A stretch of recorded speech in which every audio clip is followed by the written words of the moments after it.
Hello students, welcome back to my YouTube channel Knowledge Gainer. সকলোকে মোৰ চেনেললৈ স্বাগতম জনাইছো। আজি মই লৈ আহিছো ক্লাস 9 ৰ বাবে অতি গুৰুত্বপূৰ্ণ ভিডিও, য'ত আমি ডিসকাস কৰিম দ্য ডোৰ নট টেকেন যি পয়েম আছে তাৰ পাৰ্ট 2 অৰ্থাৎ এমসিকিউ সেকশনস। সো কাইন্ডলি তোমালোকে ভিডিওটো শেষলৈকে চাবা। আৰু যদি এতিয়ালৈকে তোমালোকে ডোৰ নট টেকেনৰ পাৰ্ট 1 চোৱা নাই দেন কাইন্ডলি চাই লবা। ভিডিওটো ইউটিউবত প্লেলিস্ট বনোৱা আছে। সো বলা আমি ভিডিওটো আৰম্ভ কৰো। গতিকে এ হল দ্য ডোৰ নট টেকেন যি পয়েম আছে তার পার্ট 2 অর্থাৎ MCQ sections. So question number 1 আছে why was the wood yellow? So এত চাৰিটা অপশন দিয়া আছে, তোমৰা চাব পাৰা due to winter, due to summer, due to spring আর অপশন ডিত আছে নন অফ দ্য অ্যাবভ। গতিকে এই কোয়েশ্চনের কারেক্ট অ্যান্সারটো হৈ যাব অপশন এ অর্থাৎ ডিউ টু উইন্টার। মত ৰাখিবা ডিউ টু উইন্টাৰৰ কাৰণে সেই ফৰেষ্টৰ যি পাতকেইটা ইয়েলো হৈ আছিল। এই সেন্টেন্সত উড মানে হল forest.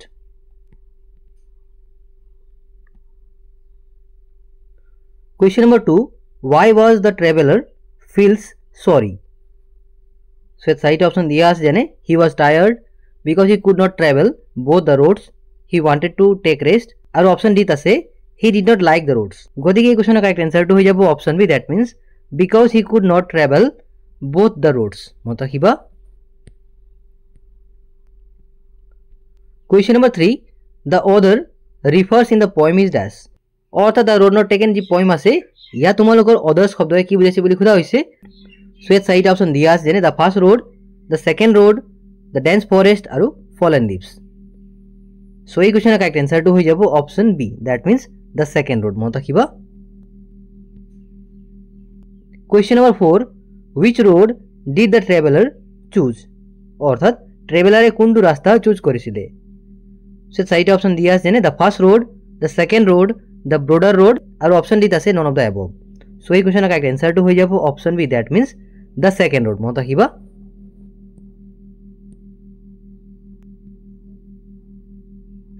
Question number 5, what problem did the traveler face? অৰ্থাৎ ট্ৰেভেলাৰে কেনে ধৰণৰ সমস্যাৰ সন্মুখীন হ'ব লগা হৈছিল। সো এই চাৰিটা অপশন দিয়া আছে যেনে of making choice, of talking, of লাফিং আৰু none of the above. গতিকে এই কোয়েশ্চনের কারেক্ট অ্যান্সারটো হৈ যাব option A, that means of making choice. Question number 6,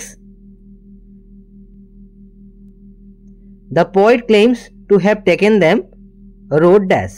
So it's right option diya ase jene option A that most had taken, that was more grassy, option C that few had walked over, or option is ase that had more leaves. So ei question correct answer to hoy jabo option B, that means that was more grassy. Question number 7, the word trodden means dash. অর্থাৎ trodden শব্দৰ অৰ্থ কি বুলি খোদা হৈছে। So এত চাৰিটা option দিয়া আছে যেনে jumped, walked, laughed আৰু sitting. সো এই কোয়েশ্চনৰ কাৰেক্ট অ্যান্সাৰটো হৈ যাব option B, that means walked. মত ৰাখিবা trodden মানে হল walked.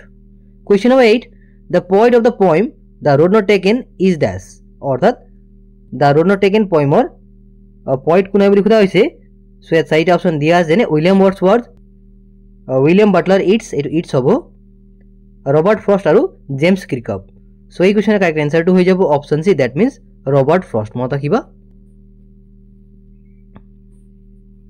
Question number 9, what has made all the difference? So এত চাৰিটা অপশন দিয়া আছে যেনে the wood, his decision, travelling, telling stories. গতিকে এই কোয়েশ্চনের কারেক্ট অ্যান্সারটো হৈ যাব option B, that means his decision. মত ৰাখিবা। Question number 10, what did the traveler know? অৰ্থাৎ ট্ৰেভেলাৰে কি জানিছিল বুলি খোদা হৈছে। সো ইয়াত চাৰিটা অপশন দিয়া যেনে option A that one way leads on to way, option B that the road is long, option C that life is short, আৰু option D none of the above. গতিকে এই কোয়েশ্চনৰ কারেক্ট অ্যান্সারটো হৈ যাব option A, that means that one way leads on to way. Question number 11, who had warned the roads? So ইয়াত চাৰিটা option দিয়া যেনে domestic animals, wild animals, peoples আৰু vehicles. সো এই কোয়েশ্চনৰ কাৰেক্ট অ্যান্সাৰটো হৈ যাব option C, that means peoples. মত ৰাখিবা। Question number 12, what does the choice of the road signify? So ইয়াত চাৰিটা অপশন দিয়া আছে যেনে option A too many things, option B older days, option C toughness of a choice and decision in life, আৰু option D none of the above. গতিকে এই কোয়েশ্চনৰ correct অ্যান্সারটো হৈ যাব option C, that means toughness of a choice and decision in life.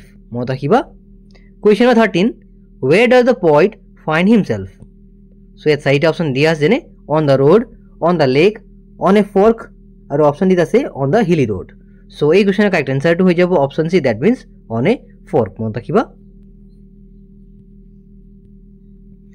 এতিয়া আগবাঢ়িছো question number 14 লৈ what does Gracie mean in the poem অৰ্থাৎ এই পয়েমত গ্ৰেসি শব্দৰ অৰ্থ কি হয় বুলি খোদা হৈছে সো ইয়াত চাৰিটা অপচন দিয়া আছে যেনে option A the road which is not used by anyone option b well built road option c the road with all the luxuries আৰু অপচন ইত আছে none of the above গতিকে এই কোৱেশ্যনৰ কাৰেক্ট আনসাৰটো হৈ যাব option A that means the road which is not used by anyone question number 15 pick out the adverb in the above given stanza so ইয়াত চাৰিটা অপচন দিয়া আছে যেনে leads equally trodden none of the above গতিকে এই কোৱেশ্যনৰ correct আনসাৰটো হৈ যাব option B that means equally মত ৰাখিবা question number 16 pick out the meaning of the word undergrowth অৰ্থাৎ undergrowth শব্দৰ অৰ্থ কি হয় বুলি খোদা হৈছে সো ইয়াত চাৰিটা অপচন দিয়া আছে যেনে option A sigh option B bushes option C sorrows আৰু অপচন ডি আছে anger সো এই কোৱেশ্যনৰ কাৰেক্ট আনসাৰটো হৈ যাব option B that means bushes মত ৰাখিবা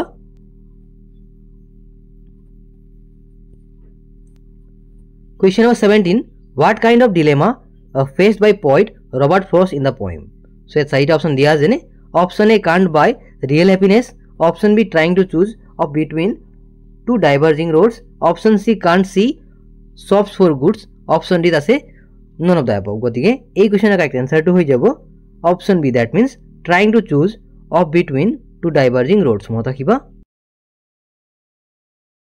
এতিয়া আগবাঢ়িছো কুৱেশ্যন নম্বৰ 18 লৈ দিয়া আছে যে one of the award rewarded to Robert Frost for his poetic career so ইয়াত চাৰিটা অপচন দিয়া আছে যেনে Oscar award Pulitzer prize Nobel prize আৰু বুকাৰ এৱাৰ্ড গতিকে এই কোৱেশ্যনৰ কাৰেক্ট আনসাৰটো হৈ যাব option B that means Pulitzer prize মত ৰাখিবা আগবাঢ়িছো কুৱেশ্যন নম্বৰ 19 লৈ the word diverge mean dash অৰ্থাৎ ডাইভাৰ্জ শব্দৰ অৰ্থ কি হয় বুলি খোদা হৈছে সো ইয়াত চাৰিটা অপচন দিয়া আছে যেনে option A separated option B move away in separate direction option c potential আৰু অপচন ইত আছে both a and b so এই কোৱেশ্যনৰ কাৰেক্ট আনসাৰটো হৈ যাব option D that means both a and b মত ৰাখিবা